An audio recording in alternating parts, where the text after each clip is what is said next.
The Persistence Paradox by Elton Gar. Corrie couldn't suppress her wide grin, even as she faced Master Ramon's dead-eyed stare. She was positive the powerful wizard would have given up on her.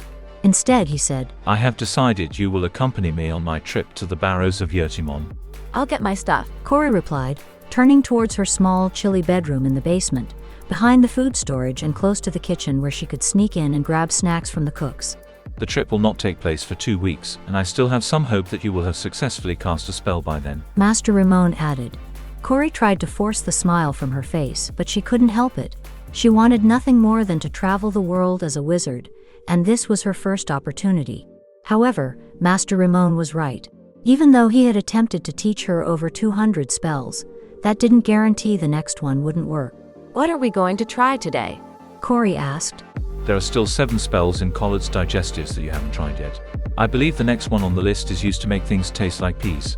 "Why would anyone want to make something that wasn't peas taste like peas?" Corrie asked, taking the large leather-bound book from the shelf. A question only asked by someone who has never eaten field rations. If the only spell you learn before our trips is one that you can use to flavor food, you'll still be one of the most popular people on the trip. But you know that isn't the point. "Every wizard has a different breakthrough spell. Once I've discovered mine, it will enable me to learn other spells." Corrie repeated Master Ramon's words back to him. "And I've never failed to find a breakthrough spell. Everyone has one.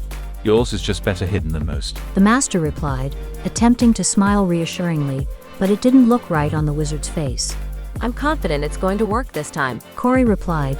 Ramon gave her a look that conveyed, "That's what you said the last 200 times. Without him having to say a word.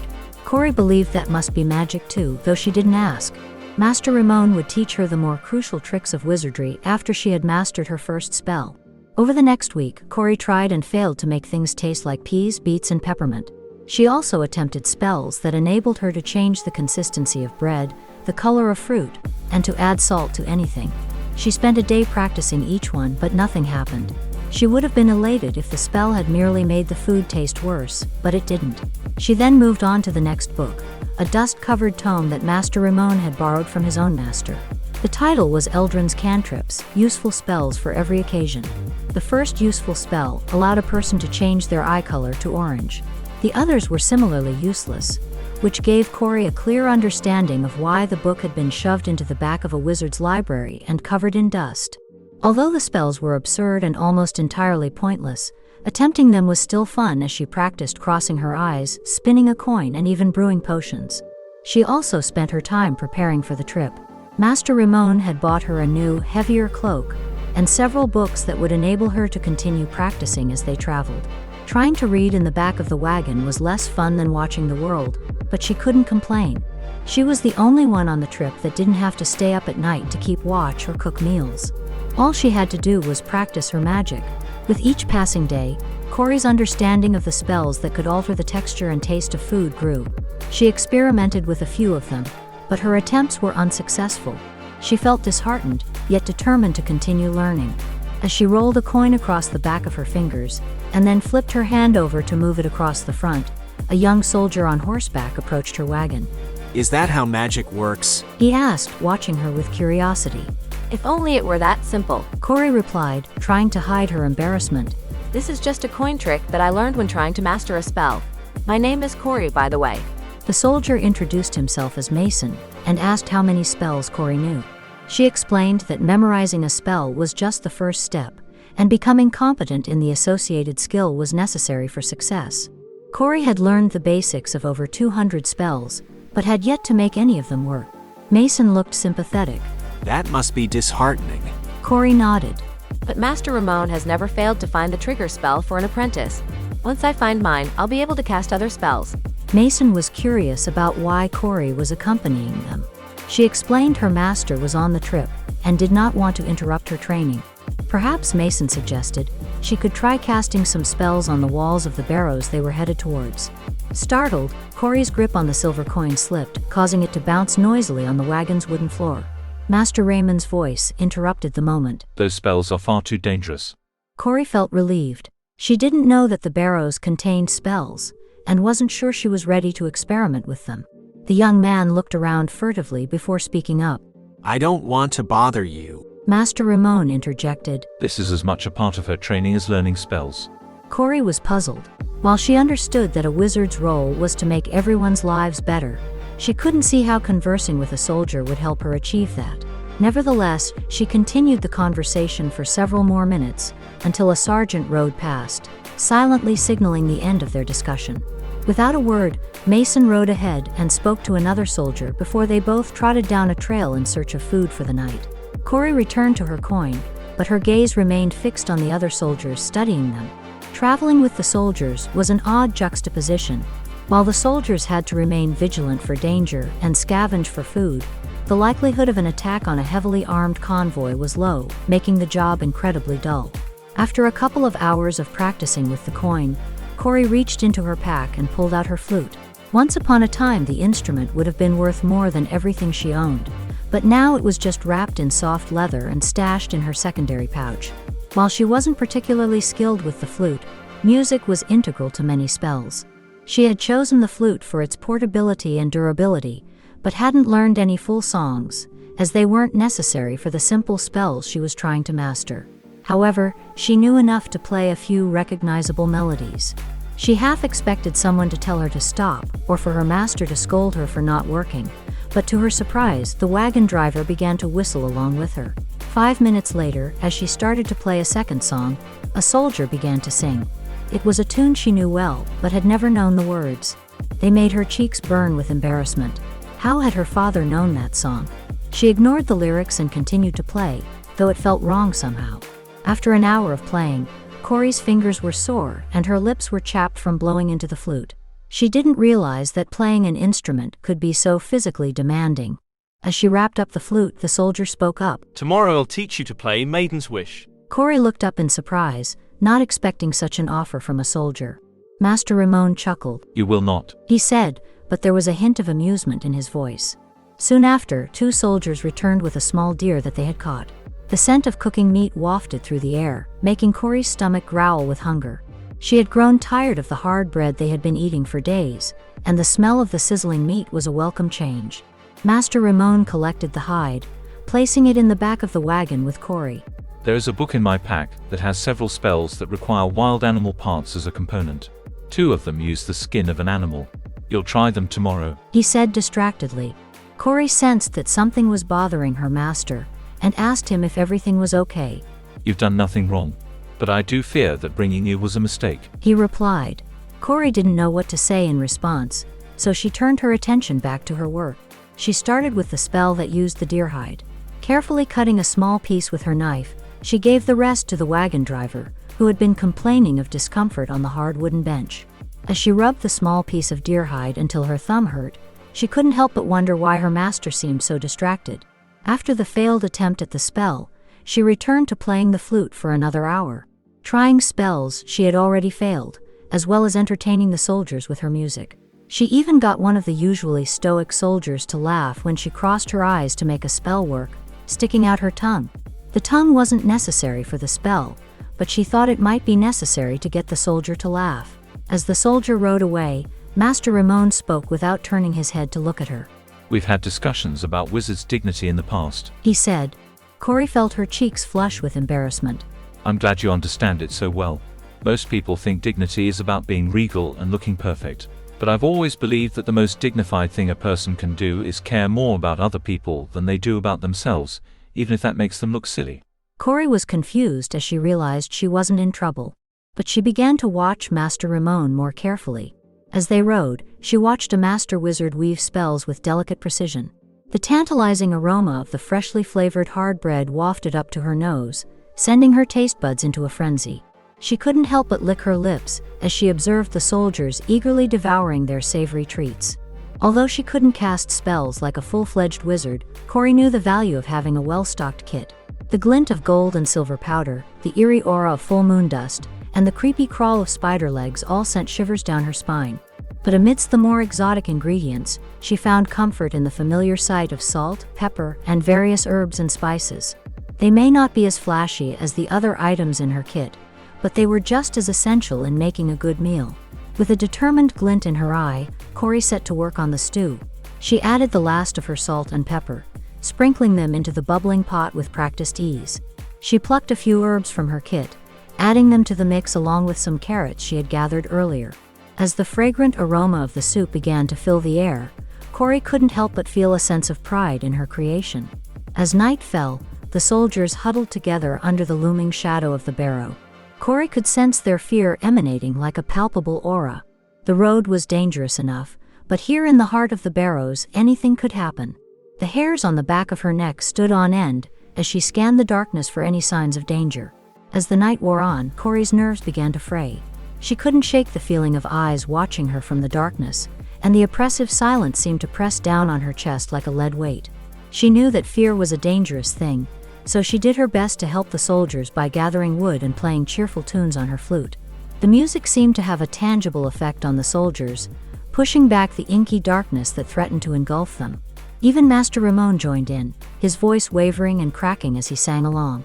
Corrie had never heard him sing before, and as she listened to his off-key warbling, she couldn't help but stifle a giggle.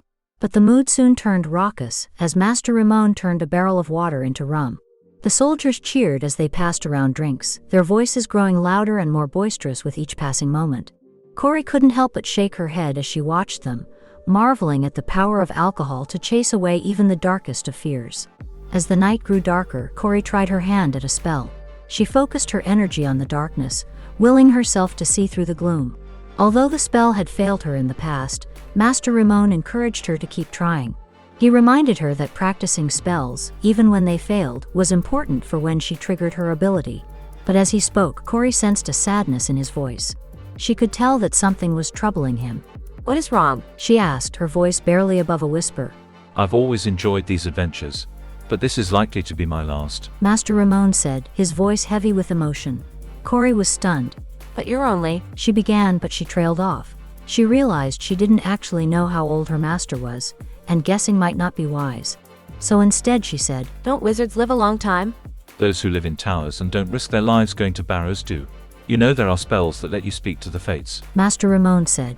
I thought you said those were less useful than the one that changed eye color. Corrie said. Far less. But that doesn't mean an old man can't get curious on a cold winter's night alone on the road. And knowing my fate has given me some peace of mind, as well as making the choice to pick you as an apprentice far easier. Master Ramon said, his voice growing softer with each passing word. Is that why you've never been frustrated with my failed spells? Corrie asked. In her first few months with Master Ramon, she had lived in a near constant state of fear that he would give up on her because of her continued failures. I understand that there is much for you to learn. I was not frustrated because you put in the same effort on the 200th spell as the first. As long as you do that, you'll never disappoint me. But I need you to promise me you will persist in searching for a trigger spell, no matter what obstacles come your way. Master Ramon replied. You taught me that the more effort someone puts into something, the more likely they are to continue. Giving up would feel like a waste of that effort. Corrie said. Indeed. But I assure you, your effort has not been wasted. Trust me on that at least. Now stand up and retrieve the small leather-bound book from that box. Master Ramon instructed, rising to his feet and adjusting his coat. Corrie opened the box to reveal the luxurious leather lining, and the book, also encased in leather, resting on a plump pillow, much finer than the one she had been using. She marveled at how soft and supple the leather felt under her fingers. Just as she was about to comment on the book's comfort, a blinding flash of light ricocheted off a shield that enveloped them. The sound of the impact resonated like a giant gong, and Corrie nearly dropped the book in fright. Master Ramon's hands were raised, performing intricate magical gestures and movements in the air. A radiant white ghost materialized and slammed into the shield with a loud thud. The light was even more intense than before, but the sound of the impact was strangely muffled. Corrie didn't know what any of it meant, but she hastily unwrapped the book. It fell open to a page containing a spell to banish a ghost, which was no coincidence. As she read the complicated spell, her heart sank. It required salt, and she had used up all the salt in their soup. She sank onto the wagon seat next to the box, tears streaming down her face as another flash of light hit the shield. This time the sound was barely audible, and she sensed the strength of the defensive spell waning. She wasn't sure how much time they had left, but she knew she couldn't waste it being upset. With no other options, Corrie began the intricate ritual to banish the ghost, a combination of the minor skills she had learned to create spells. She closed one eye, let out a piercing whistle, and uttered a short phrase in a language she had never heard before. Despite her efforts, she knew it was doomed to fail. A fully trained wizard might have been able to fudge a part of the spell and make it work, but Corrie hadn't even found her trigger spell yet. Even if she executed the banishing spell perfectly, without salt, it wouldn't be enough. Despite hundreds of failed attempts, Corrie refused to give up. As the still half-drunk soldiers began to rouse around her, she concentrated her mind. Suddenly, something shifted inside her. It was as if a dam had burst, and a powerful surge of energy rushed through her body, leaving an ice-cold trail of tears on her face. She reached up and touched where the tears had been, feeling the rough grains of salt from those tears. They were glowing with an otherworldly light. It continued to flow out through the salt, and a beam of light brighter than the sun struck it. As the light hit the ghost, it exploded outward, creating a kaleidoscope of lines going in every direction. The nearest barrow began to glow, then the next, and soon the entire area was so bright that even with her eyes closed it was almost painful. Corrie had never successfully cast a spell before, so she had no idea how to stop it. However, as she focused on the light, it began to dim. When she opened her eyes, she saw everyone was watching her, even Master Ramon, who had stopped allowing his hands to fall. What happened? Corrie asked, still trying to catch her breath. You found your trigger spell. Master Ramon replied. But it's supposed to be small. Corrie said, still in awe of the power she had unleashed. Who told you that? Well, it seemed like you were worried. Corrie responded, her voice hesitant. Of course I was worried. Every time a wizard tries a spell that doesn't work, it's like pulling back the string on a bow, except that you keep that strength. The most powerful wizards are the ones who persist the longest. But the problem is that you have to believe in magic for it to work. Most wizards give up after trying 10 or 15 spells. I took 27, and my master was almost 70. And you took over 200 attempts. He explained. And you were worried that I'd give up. Corrie asked. Or that you wouldn't. That much power is dangerous. And then there were the fates. They told me you would be the one to decide if I lived or died, and the choice would set your path. Master Ramon revealed. What path is that? Corrie inquired. I can't be sure, but I like to believe that saving me will be a good thing. Either way, you're going to be powerful. Perhaps more powerful than anyone. So, what are you going to do? Master Ramon asked. Corrie glanced around at the men who were all watching her in awe, then looked down at the fire. I think I'm going to gather some more wood. The fire is getting low, and everyone else looks tired, she said with a smile. Author's note. It's a common misconception that failure is always avoidable. Perhaps it's because video games have trained us to believe that every challenge can be overcome, or maybe it's just easier to give up than to persist through adversity. This false belief is reinforced because we rarely see the struggles that successful people endure. We might hear about Sylvester Stallone giving up his dog because he couldn't afford to feed it, but we focus on the successful outcome rather than the failures that taught him how to achieve it. Even when we learn about someone's setbacks, it's always in the context of their ultimate triumph. However, in real life, success is never guaranteed, and we don't always know if we'll succeed when we take on a new challenge. That's why I wrote this story about a character who fails repeatedly, but maintains a positive attitude and keeps pushing forward. She doesn't just learn how to deal with failure, she gains new skills and experiences that help her improve the lives of those around her in ways she never imagined. And through her struggles, she becomes more empathetic and self-aware, even after gaining power and success. I hope you enjoyed this story as much as I enjoyed writing it. If you're interested, I write short stories every week, which I share in my newsletter. You can find it at www.ansci-fi.com and click on the free book link. Or you could visit my YouTube channel, and Sci-Fi. Lastly, I want to express my heartfelt thanks to my patrons, whose support allows me to continue writing and sharing my stories. If you'd like to join them and help me make a positive impact on people's lives, please visit www.patreon.com/Elton. Thank you. Elton Gar.